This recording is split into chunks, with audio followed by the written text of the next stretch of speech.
Libro de Levítico, el capítulo 21. Vamos a leer todo el capítulo, del verso 1 al 24. Levítico, capítulo 21, del verso 1 al 24. Voy a leer en Reina Valera contemporánea, así que si lo pueden configurar en su celular, o si tienen el teléfono, o si tienen la Biblia ahí de papel, me siguen en la lectura. Dice así la palabra del Señor. El Señor le dijo a Moisés: habla con los sacerdotes, hijos de Aarón, y diles que no se contaminen por ningún muerto de su pueblo, a menos que se trate de un pariente cercano, de su madre o su padre, su hijo o su hermano, o de una hermana soltera y cercana al sacerdote, o que no haya tenido marido. Por alguien así podrán contaminarse, pero no se contaminarán ni se hará impuro como cualquier hombre del pueblo. No se harán tonsuras en la cabeza, ni se cortarán la punta de la barba, ni se harán heridas en la carne. Se consagrarán a mí, su Dios, y no profanarán mi nombre, porque ellos me presentan las ofrendas encendidas y el pan que se me ofrece. Por tanto, deberán ser santos. No podrán casarse con una ramera, ni con una mujer de mala fama, ni con una mujer a la que su marido haya repudiado, porque los sacerdotes están consagrados a mi servicio. Entonces deben mantenerlos, deben mantenerlos santos, pues ofrecen mi pan. Para ustedes ellos serán santos, porque yo, el Señor, que los santifico, soy santo.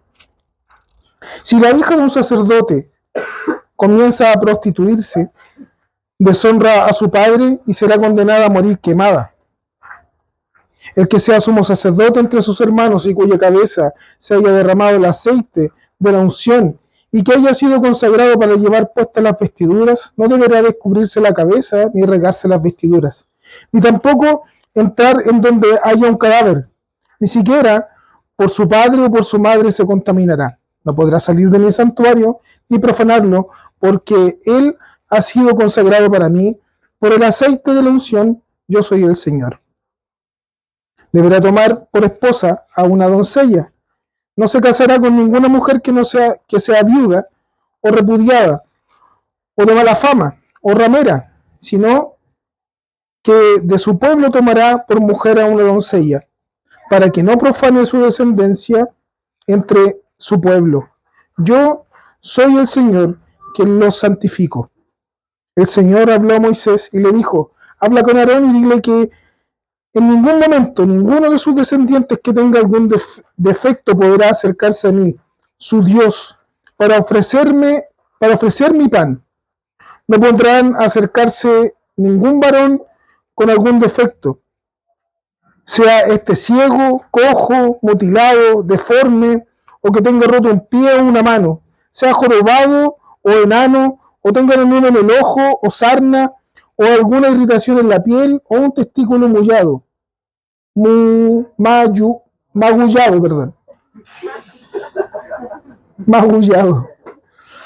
Ningún descendiente del sacerdote Aarón podrá acercarse ante mí para presentarme las ofrendas encendidas si tiene algún defecto. Por tener ese defecto no podrá acercarse a mí para ofrecer el pan. Podrá comer de mi pan, del alimento muy santo y de las cosas santificadas. Pero por tener un defecto no podrá acercarse a la parte posterior del velo ni al altar, para que no profane mi santuario, porque yo el Señor, que los santifico. Y Moisés le comunicó todo esto a Aarón y a sus hijos y a todos los hijos de Israel. Oremos. Señor, nos encontramos frente a tu palabra y te pedimos, Señor, que tú hables, Señor, a nuestros corazones, a nuestras vidas, Señor. Que la porción que tú nos quieres dar, Señor, sea la necesaria, Padre Santo. Te pedimos que nuestros corazones, nuestros oídos, nuestra mente esté atenta, Señor, para poder recibirlo. Te pido, Señor, en esta hora que sean tus palabras y sean tus labios, Señor, hablando por los míos. Te pido, Señor, que fielmente, Señor, podamos escuchar tu palabra en esta hora. Te pedimos todo en el nombre de Jesús nuestro Señor. Amén. Amén. Bien, antes que todo, saludar a algunos que vienen por primera vez. Sean bienvenidos a la casa del Señor. Ahí hay una visita, una amiga de la Flor, así que, y su mamá. Bienvenida a la casa del Señor. Por algunos que echábamos de menos, que no veíamos hace un tiempo, también los saludamos.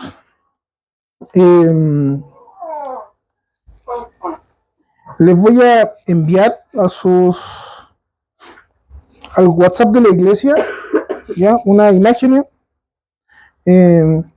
porque iba a ser un poco difícil verlo acá, pero igual van a estar apoyadas algunas de ellas, pero hay unas que sería importante que las fueran mirando a medida que vamos avanzando, ¿ya?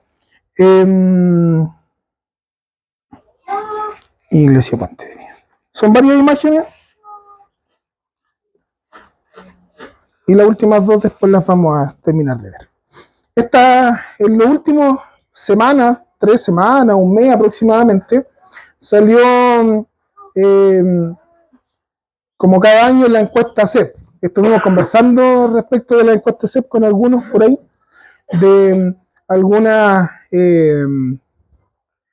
algunos índices que hay ahí bastante interesantes, unos muy tristes por lo demás, pero algunos índices bastante interesantes respecto de lo que la sociedad chilena hoy día piensa respecto de muchos temas, ¿ya? Dentro de eso, política, seguridad, cuáles son sus principales problemas, cuáles son las principales demandas que hoy día tienen. No está de más decirlo que la principal preocupación de los chilenos hoy día es la seguridad, por ejemplo. Abajito de eso está la educación, la salud, que son como las principales, ¿ya? Eso no cambia yo diría, los últimos 150 años, ¿ya? Así que, pero también hay un apartado, hay una sección que habla acerca de la religión como tal, ¿ya? Y de aquí hay algunos datos interesantes que se los mandé ahí en la foto. Espero que estén más o menos en orden, si no la tratan de buscar por ahí, pero hay algunos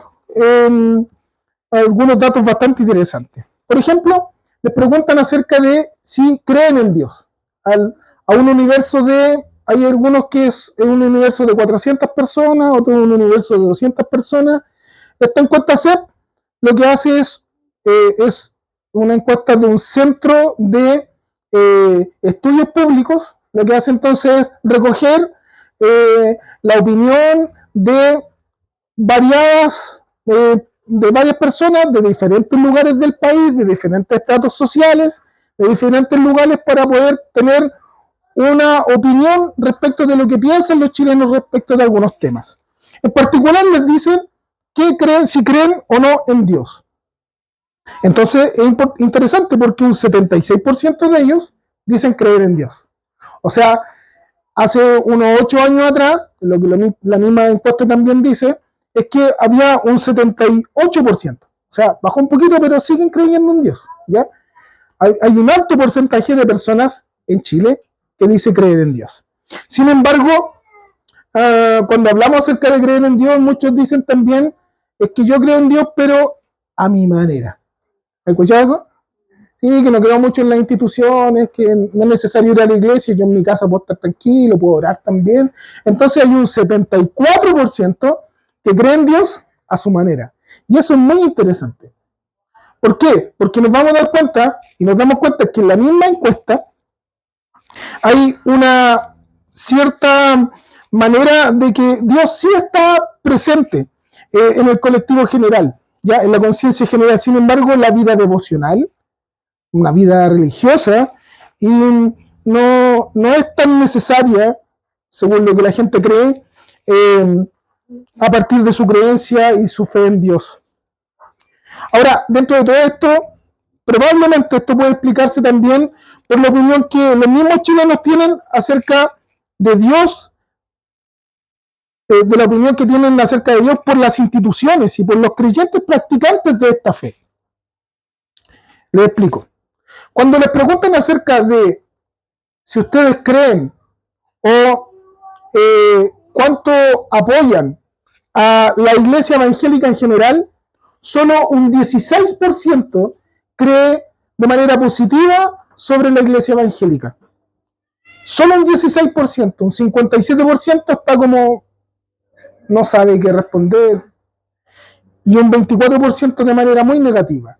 Pero llama la atención que solo un 16% de la gente cree que la iglesia evangélica, por ejemplo, creen de la iglesia evangélica de manera positiva. Ahora, cuando les preguntan qué confianza tienen en el medio que ustedes conocen, en la iglesia que está en su barrio y en los pastores que están en su barrio, esto es muy preocupante. Solo el 23% tiene mucha confianza en la iglesia y un 69% desconfianza de la iglesia evangélica que está al lado de su casa. Y de los pastores, solo un 15% tiene mucha confianza en los pastores y un 82% no confía en los pastores. ¿Ya? Entonces, esta mirada de la sociedad, de la iglesia, de la institución, de sus integrantes, de los pastores, de repente es bastante justa, la verdad, en razón de lo que hemos visto en los últimos años. Recordemos nomás, por ejemplo, los pastores que han salido a la luz en los últimos años. El pastor Soto, que es un pastor impulsivo, que anda, siempre sale en las noticias por ahí diciendo alguna cosa. El pastor Cid, ¿se acuerdan del pastor Cid? Uno quiso llover oro en la iglesia, debería venir para acá de repente, ¿cierto? Y que estuvo preso, no sé si está preso todavía, pero estuvo preso por abuso sexual a menores.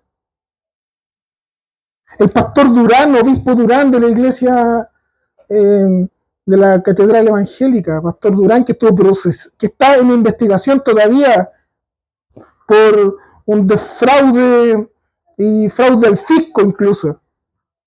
Veía algunos de los reportajes y de verdad que me espantaba recordar los números, 70 y tantos millones de pesos mensuales, ojalá Vladi podéis tener esos sueldos.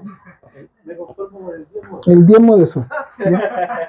76 millones de pesos mensuales, 15 millones se los regalaba a su hijo.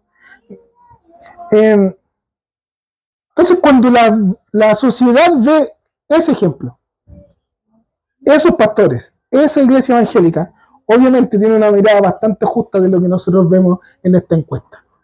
¿Cierto? Ahora, ¿cómo es que la iglesia y cómo es que la influencia de la iglesia, la fe, la imagen de Dios en la sociedad se relacionan con la existencia y el sentido de la vida? Finalmente, como resultado de esta encuesta, el 38%, solo el 38% de las personas que ahí son encuestadas consideran que el sentido de su vida tiene mucho sentido porque Dios existe. El resto disocia totalmente la existencia de Dios con el propósito de su vida. Ahora, ¿qué nos dice la Biblia respecto de esto? ¿Qué nos dice la Biblia respecto de nuestra vida como creyentes, de nuestra vida devocional, vale decir, de nuestra relación con Dios y de nuestra vida relacional, de nuestra relación con el medio que nos rodea? Veamos. Entonces, en este sermón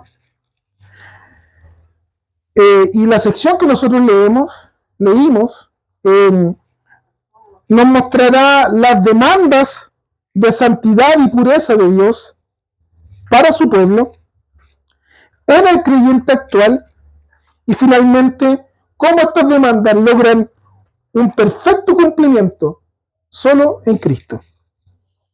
Entonces, la primera de ellas es las regulaciones o las normas de pureza de los sacerdotes. Versículo 1 dice que el Señor ordenó a Moisés que les dijera a los sacerdotes, hijos de Aarón, esto primero.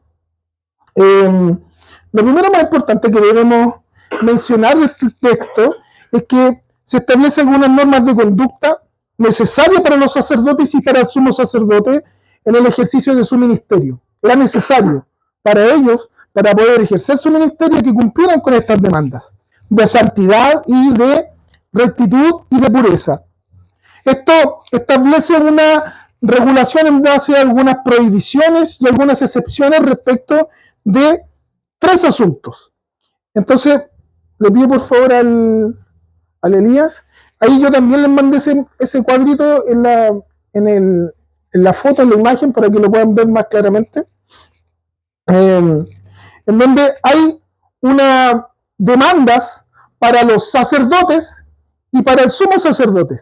En cuanto, primero, a 2 asuntos, respecto de los muertos y del luto. ¿Ya? Y habían diferencias entre sacerdotes y el sumo sacerdote. Esto lo vemos entre el versículo 1 al 6, que son las demandas para los sacerdotes, y del versículo 10 al versículo 12, las demandas para los sumos sacerdotes. Entonces, ¿qué vemos acá? Primero, que a los sacerdotes, la primera prohibición respecto de los muertos es que no pueden tocar el cadáver de alguien de su pueblo. Eso es lo primero. O sea, los sacerdotes no podían tocar algún cadáver del pueblo, de cualquier persona del pueblo. Para el sumo sacerdote era incluso más estricto. Decía que él no podía estar en el lugar donde hubiese un cadáver. No podía estar en ese lugar donde estuviera un cadáver. ¿Ya? O sea, la relación con la muerte era muy importante para el ministerio sacerdotal. No podían ni tocar, y en el caso del sumo sacerdote, no podían estar en el lugar donde hubiese un muerto.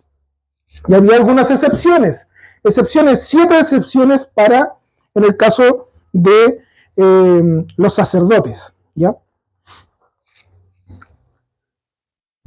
Dice, el primero que era un pariente cercano.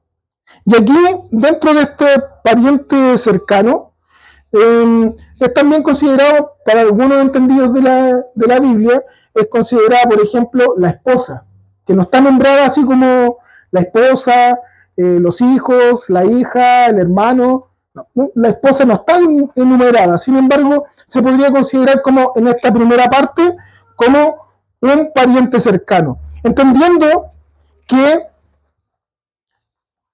como la misma palabra del Señor hablaba acerca de que el hombre dejará a su padre y a su madre y se unirá a su mujer y serán una sola carne. ¿Ya? Entendiendo esto, entonces, es que estas excepciones tenían que ver con una consanguinidad de los sacerdotes. Solo había excepciones. Estas 7 excepciones tenían que ver con personas que tenían la misma sangre que tenían ellos. Y aquí están las excepciones. Primero, su esposa, ¿cierto? Su madre, su padre, su hijo, su hija, su hermano y una hermana soltera que por no tener marido depende de él. Entonces, se entiende que la esposa estaba dentro de ese lugar y por eso también incluía a la hermana soltera. Porque en el caso de que fuese casada, ya no era responsabilidad del sacerdote, sino que era de otra casa, de otra familia. ¿Ya? Ella estaba casada, por lo tanto ahora era parte de otra familia. En cambio, una hermana soltera era parte de su responsabilidad. Algunos era parte de otra familia, perdón. En el caso del sumo sacerdote no había ninguna excepción. Él no podía ni siquiera participar y estar en el luto o participar del luto de alguien de su familia. Era mucho más estricto, mucho más estricto. Habla también acerca de algunas prohibiciones respecto de prácticas que tenían que ver con el luto.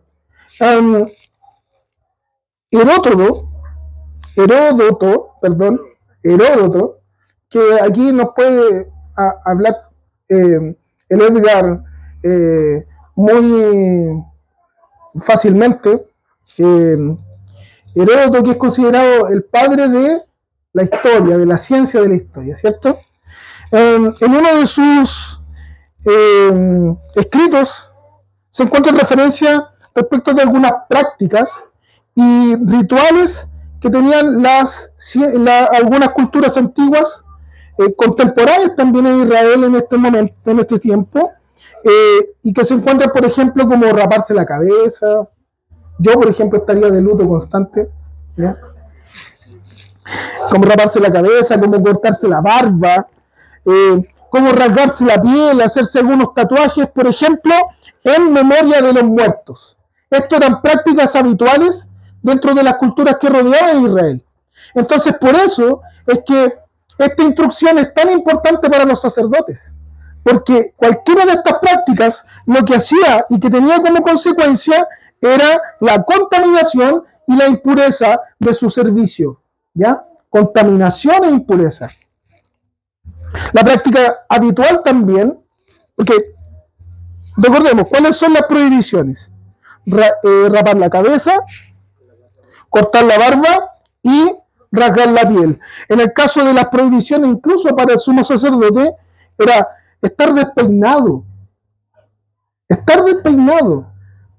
¿Ya? ¿Cómo? No, yo no tendría ningún problema con eso. ¿Sí? Rasgar sus vestiduras. ¿Ya? Y incluso había una prohibición mayor, que él no podía salir del santuario en el momento del luto. Incluso no podía salir del santuario. O sea, era una práctica habitual, y nosotros vemos a través de la Biblia, de la Escritura, cómo rasgar las vestiduras tenía dos acepciones. Una primera de indignación, de cuando estaban con mucha rabia, rasgaban sus vestiduras para mostrar que estaban indignados por alguna situación. Pero también cuando estaban pasando por algún dolor muy intenso, en el momento de mucho dolor, ellos también rasgaban sus vestiduras. El sumo sacerdote tenía prohibición incluso de hacerlo.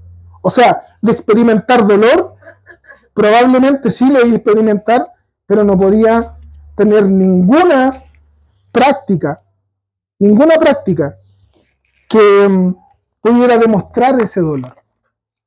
El estar despeinado también era una práctica de descuidarse. ¿Se acuerdan cuando estaba a punto de morir el hijo de David? Y David, ¿qué es lo que hizo? Se vistió de cilicio, descuidaba su aseo incluso, ¿ya? Se vestía de una forma distinta. Incluso hay algunos que se cubrían con cenizas. Eso es lo que pasaba, en señal de luto, en señal de duelo, de dolor. Todo esto estaba prohibido para los sacerdotes y particularmente para el sumo sacerdote. Entonces, no tan solo el sumo sacerdote no podía tocar el cadáver, sino que no podía estar en el lugar donde estuviese el cadáver, sin ninguna excepción. Como consecuencia entonces de esto, como decíamos, es la contaminación y la impureza. Esto evidentemente traía como regulación para los sacerdotes, no para el sumo sacerdote, sino que para los sacerdotes que habían participado, por ejemplo, del luto de alguno de sus familiares, una necesidad de purificación en los próximos 7 días. Él estaría fuera de la tienda, fuera del santuario, por los próximos 7 días para santificarse, para purificarse y volver al ejercicio sacerdotal. Interesante. Ahora veamos el siguiente cuadrito. Gracias. Había una segunda instancia de normas que tenían que ver con la relación matrimonial, ¿ya? Y eso, ahí hay un pequeño error, en el caso de los sacerdotes, versículos del 7 al 9, y en el caso del sumo sacerdote, del versículo 13 al 15.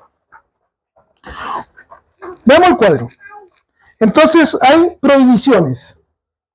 Prohibiciones tanto para sumo sacerdote como para el sacerdote. No podían casarse con una prostituta, evidentemente.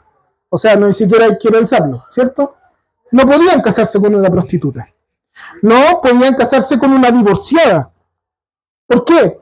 Porque se entendía que una divorciada o que alguien que se había divorciado, y como nosotros leemos en la Reina Valera contemporánea, una repudiada por su esposo. no podía casarse con una mujer repudiada, el sacerdote ni el sumo sacerdote. De hecho, para ambos, la instrucción es que debía ser virgen, debía ser una doncella virgen de su pueblo. Entonces, esta condición, por lo tanto, sería suficiente para no considerar todo lo anterior, incluso a las viudas, ¿ya?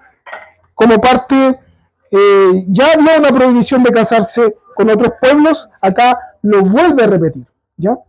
Se tiene que casarse entonces con una doncella, con una mujer virgen, y que sea de su pueblo, ¿ya? ¿Para qué? Para que no profanen el nombre del Señor y no profanen su descendencia, la descendencia de su pueblo. Había una instrucción adicional en este asunto incluso, que habla acerca de si la hija de un sacerdote se hace prostituta, se profana a sí misma y profana a su padre. Y como consecuencia, nosotros lo vimos en el capítulo 20, capítulo 19, acerca de estas relaciones ilícitas. Cuando se encontraba un hombre y una mujer con una relación ilícita, ambos tenían que ser muertos, tenían que ser lapidados. Acá dice que en el caso de que una mujer, una hija de un sacerdote, practicara la prostitución, no tan solo debía ser muerta, sino que debía ser quemada viva. Así, quemada viva.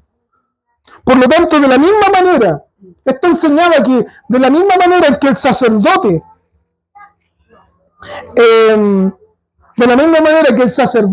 la familia del sacerdote también tenía que ser intachable. Tenía que tener una vida intachable. Ahora, la consecuencia de esto, de no hacer esto, de no obedecer estas instrucciones y estas normas, era profanar el nombre de Dios y la descendencia.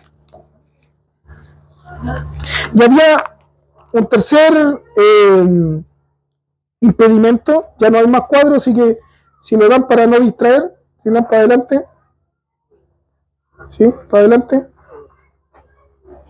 para la última flecha de allá, ya, y para no distraer con la imagen.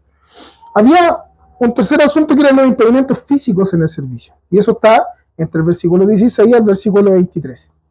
El texto en adelante se pone un poco extraño, ¿cierto?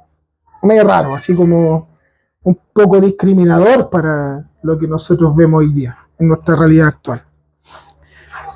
Ninguno de tus descendientes, dice el versículo 7, que tenga defecto físico, deberá acercarse jamás a Dios para presentar la ofrenda de pan. La instrucción es que ningún sacerdote con un impedimento físico puede oficiar como sacerdote en el tabernáculo. En adelante, esta serie de impedimentos. Ninguno que sea ciego, cojo, mutilado, deforme, lisiado de los pies o manos, o como dice la Reina Valera contemporánea, como lo leímos.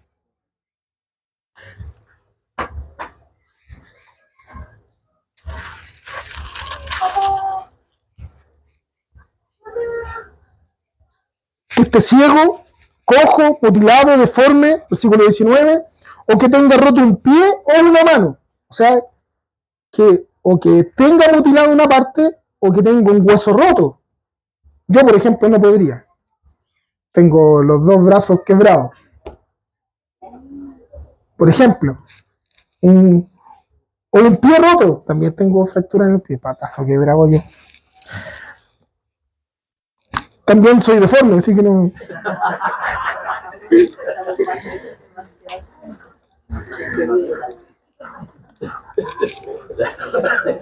De hecho, me voy. No. O sea, jorobado.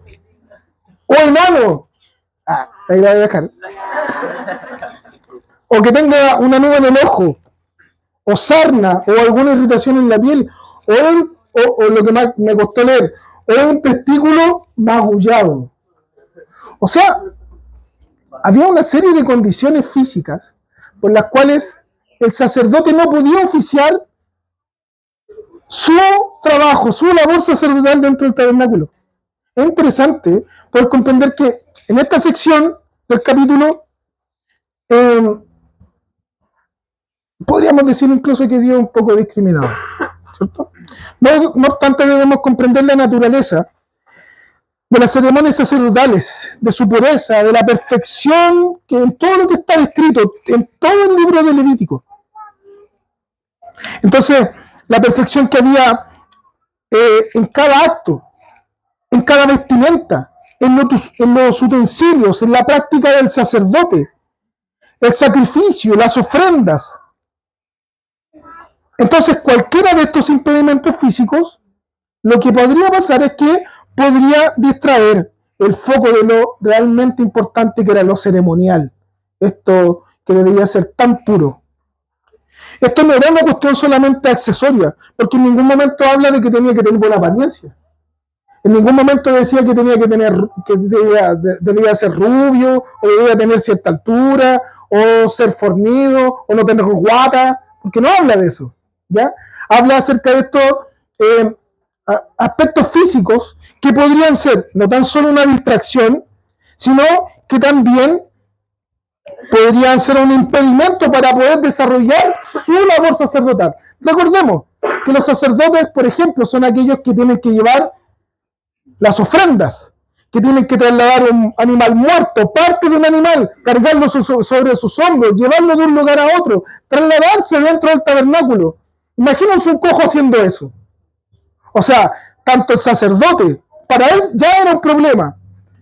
Para el resto de los sacerdotes y para el pueblo que estaba viendo ahí, iba a ser obviamente un foco de distracción. Es por eso que Dios entonces, para separar cualquier problema que pudiera tener incluso aquel que tenía un impedimento físico, no participara de la actividad sacerdotal. No porque fuera malo, sino porque iba a ser impuro toda esta ceremonia, todo lo ceremonial. No obstante, estos sacerdotes, porque sí eran sacerdotes, y ojo, eran sacerdotes los que tenían impedimentos físicos incluso. Estos sacerdotes tenían las mismas garantías y los mismos beneficios que tenía el resto de los sacerdotes. Podían ellos comer de los sacrificados, podían comer de las ofrendas. Si ustedes se dan cuenta,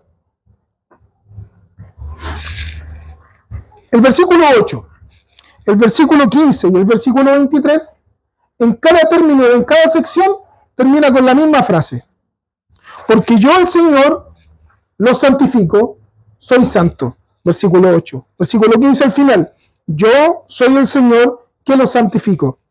Versículo 23. Porque yo soy el Señor que los santifico. No había ninguna cualidad, particularidad en el sacerdote, en la persona, que fuera más santa que otra. Porque quien hacía santo al sacerdote, quien hacía santo al sacerdocio, esta ceremonia, era Dios, no era la persona, no era el cumplimiento de esta ceremonia, era Dios quien santificaba todo esto, tanto las personas como toda esta ley ceremonial. Escuchaba hace un tiempo atrás, y esta semana también lo recordé, escuchaba a el pastor R. Sproul en una de esas series de santidad, una serie de santidad de Dios que tiene ahí en YouTube, que la puede buscar, es bastante buena. Contaba la experiencia en un momento que él estaba haciendo clases y estaba hablando acerca de la Santa Cena, de la Cena del Señor, y hablaba acerca de la consagración del pan y el vino. Y se para un alumno y le dice, pero ¿por qué tanto problema con el pan y el vino? ¿Por qué no podemos cenar con un sándwich de jamón y queso y Coca-Cola? Entonces Sproul dice que él se llenó de ira, faltando a una de las promesas que hizo como profesor incluso de teología. Se llenó de ira, de espanto, le dieron ganas de matarlo. Y la única forma en que le respondió es que comemos pan y tomamos del vino en la Santa Cena, no porque el pan y el vino tengan ciertas particularidades, no porque el pan y el vino tenga cierta sustancia que haga que nosotros seamos más santos después de que lo comemos, sino porque quien consagró el pan y el vino fue Jesús. Jesús fue el que consagró el pan y el vino, porque en ese momento no consagró el sándwich de jamón y queso y la Coca-Cola para que fuera la cena del Señor. Él consagró el pan y el vino. Y es por eso que nosotros tomamos la cena del Señor con estos dos elementos. No con queque, no con un sándwich de jamón y queso, que igual sería bueno, sería más rico quizás. Pero no, lo hacemos porque Dios, porque Jesús consagró estos elementos como parte de la cena del Señor, en la institución de la cena. Entonces, lo que hace que algo ordinario, como el pan y el vino, se convierta en santo, no es la sustancia de sí misma. O un lugar que sea santo no lo convierte porque hay ciertas particularidades de ese lugar que lo hacen santo.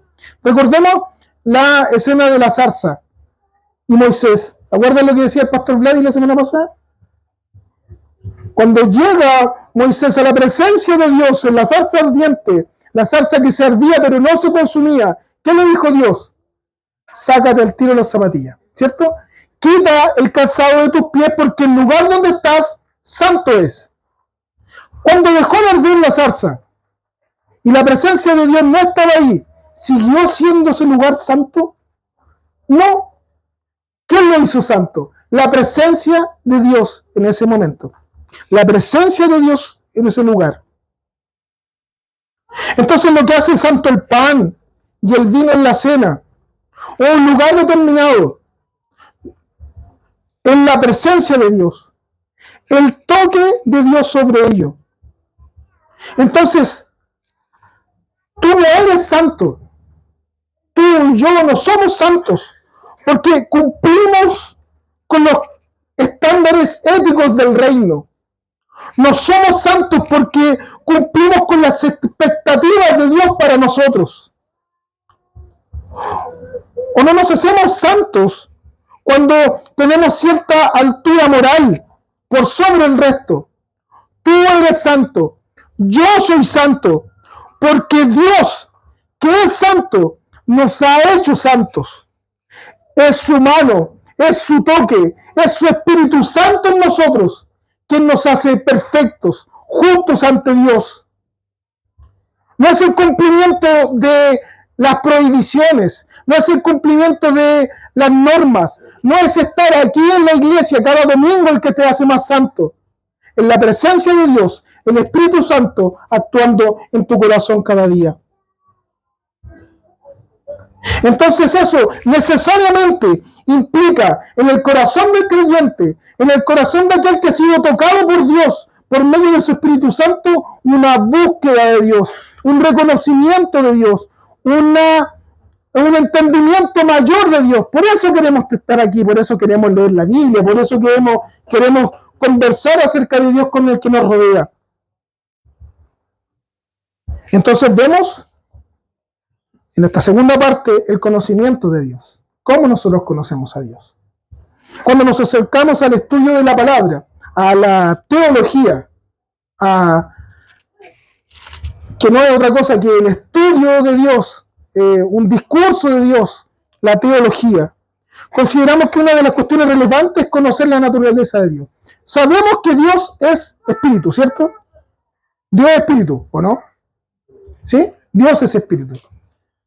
Y conocemos también, cuando nos acercamos y conocemos acerca de la naturaleza de Dios, reconocemos también en que Dios hay ciertas características que nosotros llamamos atributos, ¿ya? Atributos que son algunos comunicables y otros incomunicables. Si usted no se acuerda de eso, nos estamos juntando todos los domingos a las 9 de la mañana, allá atrásito, en una salita, donde estamos viendo la confesión de fe de Westminster y estamos repasando todas estas cosas, ¿cierto, Lina? Perfecto. Gracias. Entonces, Eh, Conocemos algunos atributos de Dios, algunos atributos que son comunicables y otros que son incomunicables. Por ejemplo, nombre usted algún atributo de Dios, cualquiera. Dios es, ¿cómo? Omnipresente, ¿ya?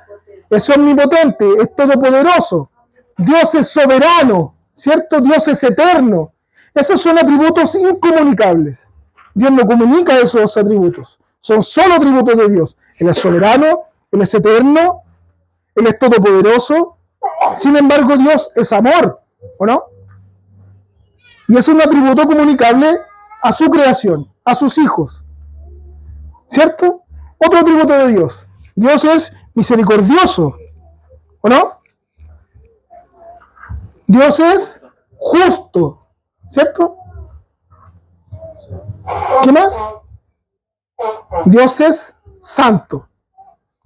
Cuando nosotros vemos la Biblia y nos encontramos con estos atributos que están en diferentes partes de la Biblia, incluso en la creación, por ejemplo, vemos una forma literaria que es la que les quiero explicar, cuando en el original se quería destacar algún atributo o alguna condición, en el original no habían adverbios, por ejemplo, como el muy, como el bastante. No existían esos adverbios. Entonces lo que se hacía como práctica era repetir la palabra para darle mayor énfasis. Entonces cuando nosotros vemos en el original, por ejemplo, cuando Dios termina de crear todas las cosas, dice, y Dios vio que todo era bueno, bueno. Nosotros en la traducción nuestra vemos que dice bueno en gran manera, o muy bueno, o súper bueno, ¿cierto? Le ponemos esos atributos, esos adverbios, esos calificativos, muy bueno, bueno en gran manera. Pero el original dice bueno, bueno. Hay un puro atributo de Dios, solo un atributo de Dios, que es exaltado hasta una tercera repetición, hasta una tercera categoría.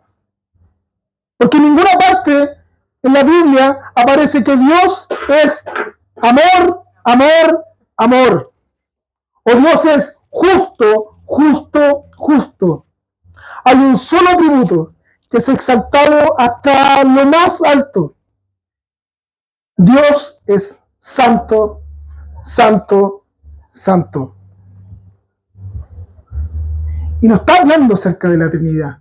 Está hablando acerca de que este atributo de Dios no es más importante que el resto de los atributos, sino que es el atributo que encierra o manifiesta, revela a Dios completamente a nosotros, sus hijos.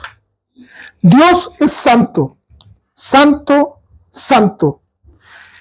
La revelación del carácter del Dios santo se traduce entonces también en una demanda de santidad a su pueblo y una inmediata respuesta nuestra de insuficiencia y temor frente a esa santidad. Esa es la respuesta inmediata cuando nosotros vemos a un Dios santo, santo, santo. Sin embargo, la demanda es que nosotros seamos santos, como Él es santo. Sed santos como yo soy santo. Leemos cada domingo, antes de que los niños vayan a la escuela dominical, a su clase, leemos juntos, algunos ya no lo leen, algunos ya se lo saben de memoria, todos juntos leemos el Padre Nuestro, ¿cierto? Y nos encontramos en la manera en que es instituida por Cristo, la manera en que debemos orar al Padre.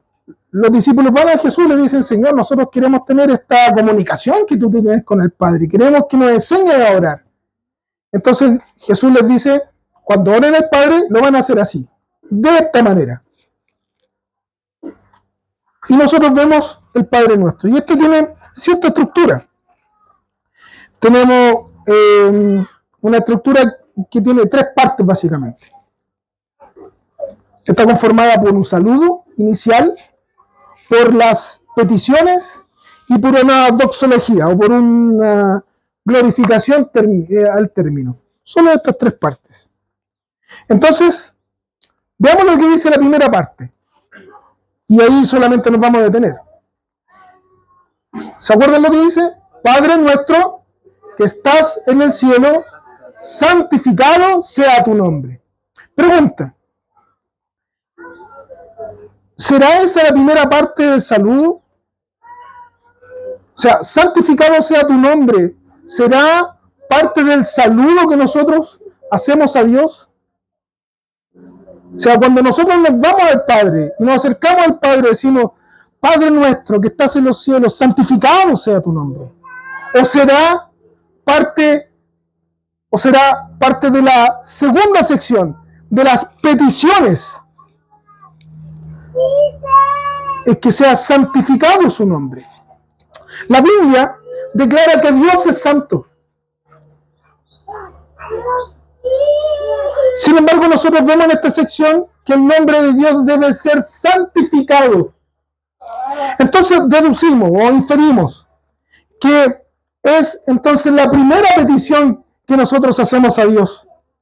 Porque el nombre de Dios no necesita ser santificado. Porque Dios ya es santo. No necesitamos santificar a Dios para que Él sea santo. Dios en esencia, y lo hemos visto, Dios es santo.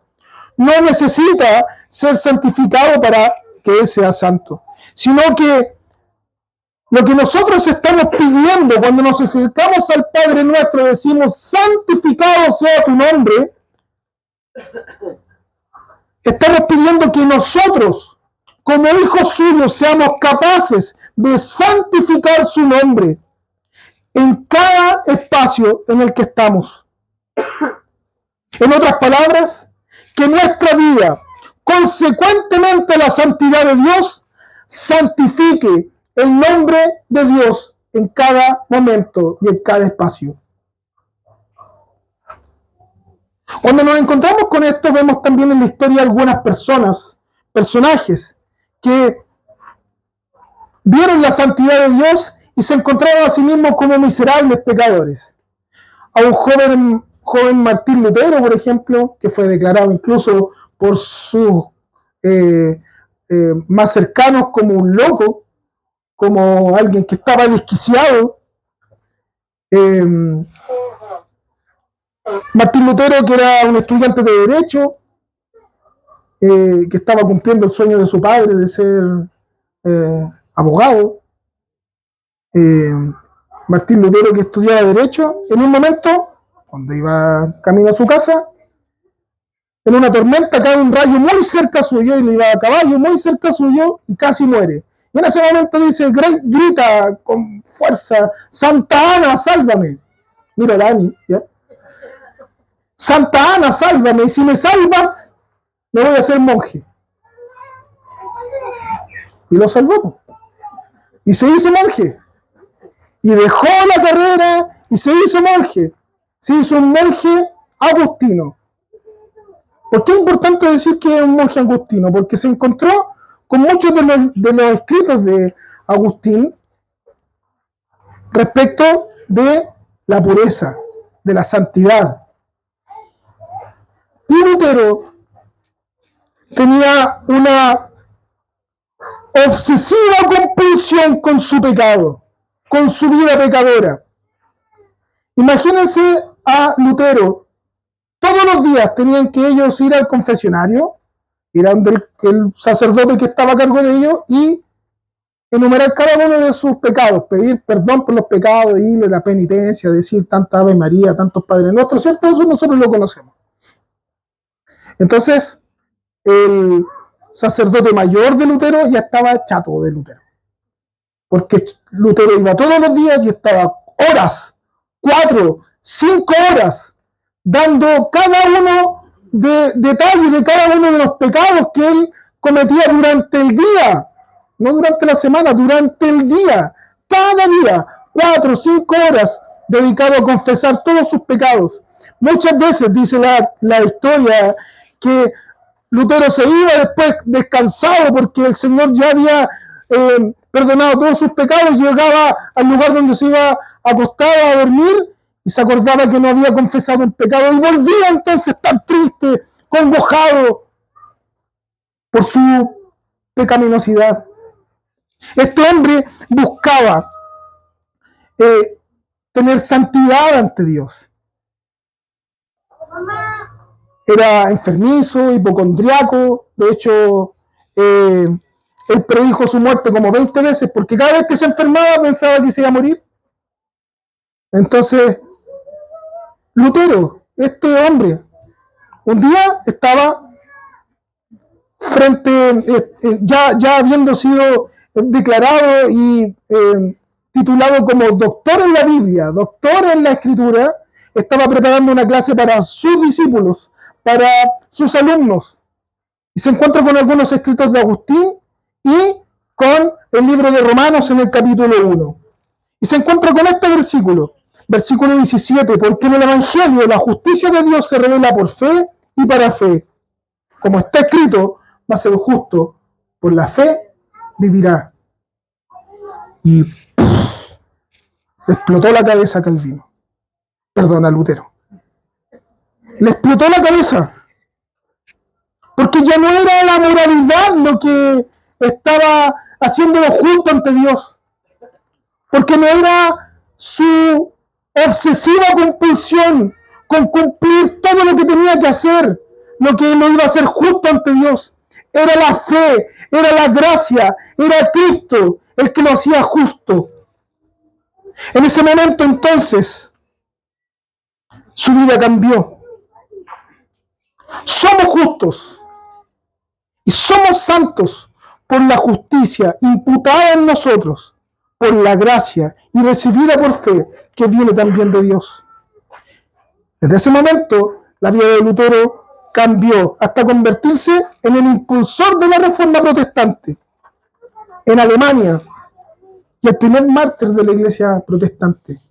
Bueno, dentro de sus obras importantísimas fue la traducción de la Biblia al alemán, de la Biblia completa en alemán. La tendencia nuestra, cuando nos encontramos frente al pecado y lo santo, es tener una tendencia de dualismo. Decimos que hay cosas que son santas y otras que son profanas. De hecho, decimos que hay algunas cosas que son santas y otras cosas que son, por ejemplo, seculares, ¿cierto? Nuestra vida es santa, venir a la iglesia, nuestra adoración al Señor, oramos, cómo cantamos, cuando leemos la Biblia, si es que la leemos. Y nuestra vida secular, el trabajo, la familia, los amigos, los negocios, ¿cierto? Hacemos ese dualismo, esa división regularmente, para sentirnos de cierta forma aliviados, de que hay una parte de nuestra vida que está honrando al Señor y hay otra parte de nuestra vida que no es tan importante, que honra al Señor porque es una vida que está separada de Dios. Sin embargo, cuando vemos también el carácter de Dios, nos damos cuenta de que Dios es soberano y es soberano en todas las esferas de nuestra vida. Entonces, para Dios no existen áreas de nuestra vida en las que Él no está o que está fuera de su alcance. En este entendido, entonces, toda nuestra vida está al escrutinio constante de Dios, al examen de Dios constante, al examen de nuestra vida constantemente. El rey David decía lo siguiente: examina mi corazón, pruébame y conoce mis pensamientos, y ve si hay en mi camino perversidad, y guíame por camino eterno, por camino de verdad. La evidente santidad de Dios y nuestra vida a la luz de la Escritura hacen cada vez más necesaria la presencia de Dios, la presencia de la gracia de Dios en nosotros, por medio de su Hijo Jesucristo, para mostrarnos el camino que necesitamos caminar, para guiarnos en santidad de vida, cada día, por medio de su Espíritu Santo. Entonces, finalmente vemos como todas las demandas de Dios sí pueden ser cumplidas. ¿Pero por quién? Solo cumplidas perfectamente en Jesucristo. Y con esto termino. El cumplimiento perfecto. Las respuestas de las demandas de Dios. Todo lo que hemos escuchado en esta serie de sermones del libro de Levítico, las ofrendas, los sacrificios, los sacerdotes, el tabernáculo, la santidad, la pureza, en cada uno de ellos nos muestra dos grandes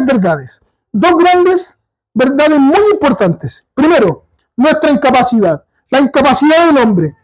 Los sacerdotes debían ser consagrados para su oficio, porque no tenían ninguna característica que los hiciera santos. Debían ser consagrados para el oficio. Debían obedecer una serie de normas y prohibiciones, de manera de ofrecer parcialmente un servicio agradable y puro al Señor. El cumplimiento de las normas facultaba a estos hombres de cierta capacidad para poder cumplir con su ministerio, de ser mediadores entre Dios y el pueblo. No obstante, esta capacidad no era permanente, puesto que cada día debía el sacerdote cumplir con estos ritos de purificación antes de presentar y realizar cualquier actividad en su ministerio. Todas las mañanas debía tener un rito de purificación. La historia del pueblo de Israel y nuestra propia historia nos muestra una realidad muy similar. Una vida que agrada al Señor, que busca ser vida en santidad y pureza. No para alcanzar algo de Dios, sino que por gratitud, pero que permanentemente está vacilando y saliéndose del centro, del blanco que es Cristo. Finalmente, vivimos una vida friccionada entre la santidad y el pecado. A veces, no sé si les pasa a ustedes, pero vivimos tiempos de mucha estabilidad emocional. Estamos bien, nos sentimos como establemente, nos sentimos con una estabilidad emocional, física, espiritual, sentimos que Dios está cada vez más cerca y hemos avanzado un largo camino y hemos llegado a un nivel espiritual tal que nada nos va a derrumbar. Sin embargo, fallamos, pecamos, nos equivocamos. Y toda nuestra estabilidad se derrumba en un segundo. Y nuevamente estamos en el punto de inicio. O incluso muchas veces nos sentimos que estamos avanzando y hemos comenzado mucho más atrás de lo que habíamos comenzado la última vez. Y eso, obviamente, nos frustra, nos agota, nos deprime, nos aflige, porque nuevamente hemos ofendido al Señor. Entonces la segunda verdad que nosotros vemos se hace cada vez más necesaria. La prefiguración de Cristo en cada una de estas figuras. Ya lo hemos dicho anteriormente en otros sermones, todo este sistema de sacrificios, de ofrendas, es una prefiguración de Cristo. Va a tener cumplimiento y tiene cumplimiento perfecto en Cristo. El cumplimiento perfecto de la santidad, de la pureza, demandadas por el Padre, lo pudo hacer solamente Cristo. Veamos entonces cómo se relaciona a Jesús con las normas sacerdotales que hoy día nosotros vimos. ¿Recuerdan? Primera prohibición y primera norma tenía que ver con la muerte. Respecto de la muerte y el luto, la vida de completa santidad y pureza de Jesús no lo contaminó ceremonialmente, no lo imposibilitó ante Dios para poder servir a Dios y a los demás. Juan capítulo 11, por ejemplo, habla acerca de que Jesús está en un lugar donde hay un muerto y lo resucita, a su amigo Lázaro. En el capítulo 5 de Marcos, dice que va donde la hija de Jairo, que estaba muerta, toca su mano y le dice, Talita Cumi, despierta, y ella resucita. En el libro de Lucas, en el capítulo 7, también nos habla acerca de la resurrección del hijo de la viuda de Naín. O sea, vemos cómo Jesús no tan solo se relaciona con la muerte, sino que es capaz de servir la necesidad y de suplir la necesidad de quienes están en ese lugar, resucitando a quienes estaban muertos. En este sentido, y en un sentido puramente espiritual, el sacrificio vicario, o sea, reemplazándolo a nosotros en la cruz del Calvario, produce que la muerte espiritual, que es la separación eterna de Dios y nosotros pecadores, de la cual todos nosotros éramos merecedores y participantes, como lo declara la palabra del Señor, por cuanto todos pecamos, todos estamos destituidos de la gloria de Dios. Toda esta culpa sea cargada sobre los hombros de Cristo y vencida por su resurrección. De esta manera, la muerte, como culpa del pecado, ya no tiene autoridad sobre los que hemos sido cubiertos por el sacrificio y la resurrección de Cristo, sino más bien somos beneficiarios de su gracia y de la vida eterna. Y de la relación matrimonial. Las normas de conducta respecto de los sacerdotes, de su relación matrimonial, establecida como condición sine qua non, o sea, como obligación, y sin la cual no podía pasar, que la mujer con la cual debía casarse debía ser virgen, debía ser una doncella. En términos ceremoniales, la mujer debía ser pura. De otra manera, el sacerdote profanaba el nombre de Dios y su descendencia. Una de las muchas formas en que el Nuevo Testamento describe a la iglesia, la describe como la esposa del Cordero, la novia de Cristo. ¿Qué significa exactamente que la iglesia sea llamada de esta manera? Esto principal muestra la clase de relación que Cristo tiene con aquellos a los que ha rescatado por fe. Él no es una autoridad distante ni un amante ocasional. Él está comprometido en amar a la iglesia que rescató con su sangre por la eternidad. Efesios capítulo 5 dice, así como Cristo le dice a los esposos, amen a sus esposas, así como Cristo amó a la iglesia y se entregó a sí mismo para ella, por ella, para santificarla. Él la purificó en el lavamiento del agua por la palabra, a fin de presentársela a sí mismo como una iglesia gloriosa, santa e intachable, sin manchas, ni arruga, ni nada semejante. En términos espirituales, entonces, la iglesia no es ceremonialmente pura. Al contrario, es una novia que en la historia de la iglesia, donde nosotros somos partes de esa historia, está llena de manchas, llena de arrugas. Ha sido una novia y una esposa infiel por causa del pecado constante. Esa esposa somos nosotros. Sin embargo, este esposo, Cristo Jesús, en amor, en santidad y pureza sin igual, la santifica, nos purifica, nos presenta como una iglesia gloriosa, santa e intachable, sin mancha y arruga. Solo Cristo no solo fue capaz de cumplir personalmente las demandas de Dios de santidad y pureza, sino que transmite toda esa capacidad a su iglesia, a su esposa, de ser santa, de ser intachable frente a Dios, por su sacrificio en la cruz. Para reflexionar y practicar. Hay una verdad que nosotros entendemos en la Escritura, y como doctrina también, y entendemos como el sacerdocio universal de los creyentes.